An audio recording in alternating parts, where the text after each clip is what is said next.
Hello, and welcome to the Megan Taylor Creative Podcast, a show for entrepreneurs looking to grow their business with digital marketing. In this episode, I'll be talking about how you can nurture your email sequence. Let's get started. In this episode of the Megan Taylor Creative Podcast, I wanted to continue on from the theme of lead generation and nurturing prospects and take a look at how you can actually nurture your mailing list. So I've had a lot of experience creating email campaigns that specifically focus on re-engagement, but also welcome sequences that welcome new subscribers to get them engaged in the first place. And I just wanted to kind of share how I would go about this as a small business, because I think that sometimes we think it's enough to engage someone by giving them something for free. But once you've actually got that email in your list, it's not enough. You also need to actually work and create interesting content that will keep them engaged and eventually convert them to a paying customer, which I think is the main goal for most people who are using email marketing to generate more sales. So as always, I've got a lot to talk about in this episode, so let's just get started.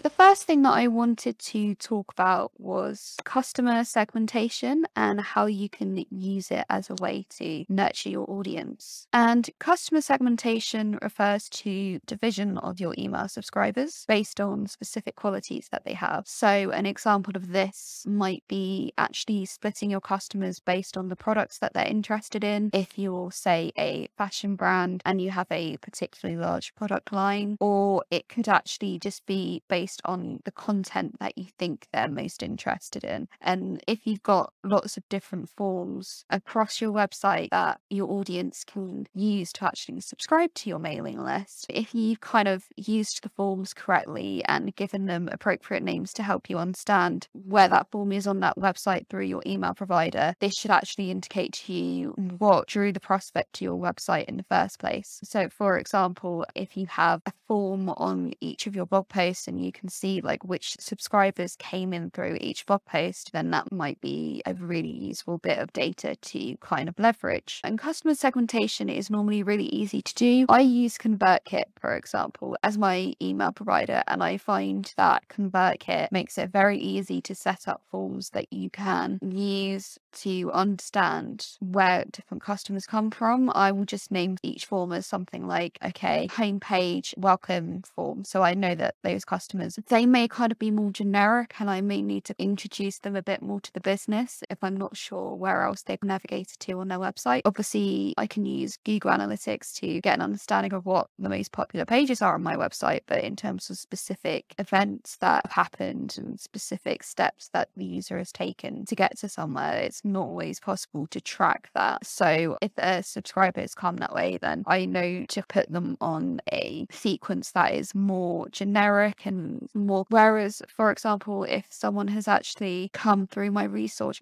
page and they've particularly been interested in a specific resource, then I know that they may be more interested in, say, productivity tips or social media strategy. They might be a social media manager, or they could be coming from a digital marketing agency. So I need to kind of consider that. I think that for me personally, customer segmentation, just my personal mailing list, isn't the biggest. It's not the most important priority for me right now in terms of actually getting content out there. But from how I've done it with other companies, both in-house and agencies, I found that having very clear categories that you can follow and using certain criteria to understand which category they would fit in with the most, and then you can start to send each segment a more targeted sequence that is more geared to what they're actually interested in. And especially if you're a company who has a lot of content, you're not going to want to send every single customer each piece of content that you put out, because you'll probably have different customer segments anyway, and certain bits of content just might not appeal to certain subscribers. So that's where customer segmentation can be really valuable into nurturing your audience, because it allows you to be more targeted. And the more targeted you are, the more you are able to engage that subscriber. And then the more you can engage them, the more you can actually start selling to them. You know, you can start building trust and eventually convert them into a paying customer. The next thing that I wanted to talk about, now that we've defined customer segmentation, which is obviously a very important part of email marketing, is actually the different type of sequences that you can use. And you can use each sequence depending on your current goals at the time, and you might have more than one sequence going out, because if you're doing email marketing right, then hopefully you're getting a lot of subscribers signing up consistently. So there may be certain sequences as well that are just evergreen, and as soon as you get a new email subscriber, then they will be put on a generic sequence before you can start segmenting them and creating more tailored content. So just to give you an understanding of the different types of sequences that you can create, the first sequence is a welcome sequence, and this could either be just a introduction to your business, or say for example if you're a SaaS company, it might actually be more of an onboarding sequence. And say if you've got like a knowledge base or something like that, you can start to drive customers towards different pages on the knowledge base, and you can do it strategically. So for example, if you know that you get the same kind of questions over and over again, then you can actually take that into account and think, okay, so if I'm getting these questions about how to use certain parts of my software all the time, then how can I address this in an email to make the onboarding process easier, and to ensure that each customer who's coming on to use the software increases their usage and uses it consistently, rather than having an account and then forgetting to use it, especially if it's a premium software where you don't want the customer to lose interest. You want to be able to engage them and upsell, and you can still do that even with paying customers. So you want to show the value of what a more expensive tier for your pricing plan might look like, and you can do that in your welcome sequence. The next sequence is a lead nurturing sequence, and the purpose of this type of sequence is to establish lasting relationships with your subscribers, with the main objective being to build trust. So this is the sort of thing where it would be more about providing value and showing your worth and showing what you can actually do to help your customers. So if you have any content that clearly shows the transformation of previous customers, and you can use that as a way to form your email. So if a customer did something that you know that a lot of your customers want to achieve as a result of, say, your product is an online course, then you can actually show that through your content, and that will help you to build trust. The next type of email sequence doesn't really have a specific name. It's more of a sequence to encourage referrals or reviews. So every so often you might decide that you want to get more reviews as part of quarterly goals. For example, you want to get more reviews so that you can use them throughout your content to build trust. And the simple way to do that is just to encourage the email subscribers that you have already, specifically those who know have purchased a product, to actually write a review or refer to a friend. And if you're doing referrals, you want to make sure that the email provider that you use makes it really easy to share your email with other people, so that if a person sees a product and they think, oh yeah, I really like this product, I know someone else who will like it, but they've got no easy way of sharing the email, especially if you included a referral scheme or something like that, then that's going to be difficult for them, and also will be hard for you to track, because you'll be able to see how many shares the email's got, hopefully through your email provider. And we've kind of touched upon this already with the welcome sequence, but you can also do a sequence specifically focused on upselling. And this is, I find, again, especially prominent with SaaS providers or fashion brands and B2C business owners, because obviously they want to get more people to buy, but obviously once you've acquired a customer, it's a lot easier to resell to them than it is to acquire new customers. So upselling is normally a very popular method of generating sales to an existing customer base without having to spend all the money to get more exposure and find new customers who you haven't sold to yet. And the last sequence that I'm going to talk about is re-engagement. And as the name suggests, it's about re-engaging those old customers or those old email subscribers who haven't really clicked on any emails or haven't really opened any emails. And email providers nowadays are normally very savvy with this. So say, for example, ConvertKit actually has a score of which email subscribers have like the best rating, and this will help you identify who's engaging with your emails overall and who's not. And then once you've figured that out, you can then create a re-engage sequence and put those unengaged subscribers into their own customer segment and start rolling out some emails to re-engage.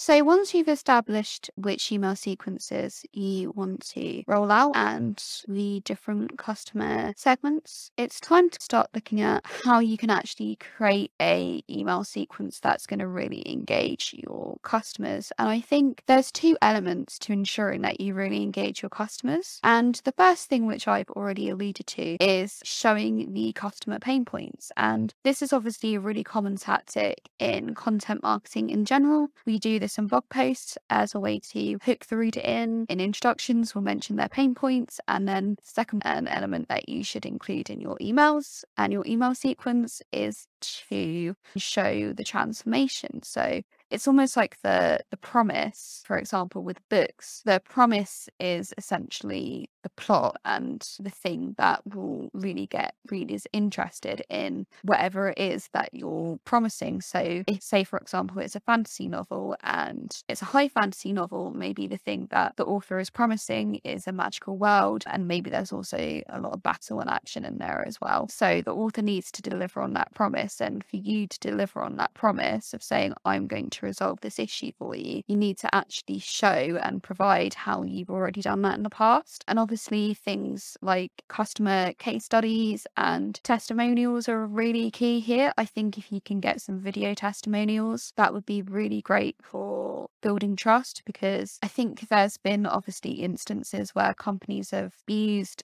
their customers' testimonials and they've essentially written them in a way that isn't actually true to what the original statement was. And obviously you want to be genuine, so actual customer testimonials but in a video format is ideal, because UGC content just kind of makes customers feel a little bit more relaxed, and they're like, there's no biases. Unless it's obviously paid content, then that's a whole conversation in itself. But generally, consumers trust customers more than they trust the brand. So those two key elements, in order to do that, you need to have some kind of testimonial to actually provide and illustrate the value that you can provide to them. And that's another thing. You need to really emphasize the value and what it is you do and why someone should buy from you. And I find that this is actually a lot easier to do for B2B businesses, because you're providing a service, and the service is the value. It's, I'm taking this time away from you. I'm using my expertise that I've developed through working with other clients to actually get more results for you. And you're, again, using your customer testimonials, hopefully, to illustrate the data and everything that you've got there to really hit home on that point. So one other thing that you might want to do to make your emails more effective is actually planning out what each sequence looks like. And you can have certain templates and criteria that you need to hit to make sure that a sequence is going to help you to actually achieve your goals. So for example, with a welcome sequence, you may want to think about, okay, so how does a customer start? What email should be the first email for them to get in order to get off the right foot? So for example, again, I'm going to use SaaS as an example. If you're trying to make the user's experience with your software a lot easier, what is the first email that you think is going to help them? And I think sometimes the natural next step would actually be to create just a generic welcome. Hello, welcome to this business. Take a look around. You can have a look in our help desk for any questions. But that's not really effective. I think that a lot of people get confused at that point and maybe trying to look for information. So maybe instead of just a generic hello sequence, you can do that and say, hello, this is who we are, and then kind of start to address some common FAQs in that sequence at the very beginning, so that the customer feels like they have more information and that they can start confidently using your software. And then obviously, as you go down that, you'll want to focus more about the value of your software and how it can solve your pain points. So is it automated? So does it save your customers time? Do you have any data on how much time it saves your customers? Just include little bits of information like that to actually strengthen your points, because obviously you can say something, but a customer might not believe you without information to prove it. So make sure that you have things to back up your sequences. And that goes for things like if you're going to upsell, you'll want to show why someone should actually invest more in your software, for example, why they should upgrade or get more add-ons. How is it actually going to benefit them? And that's, I think, how you will actually make a profitable mailing list, is by showing the benefits and then the transformation.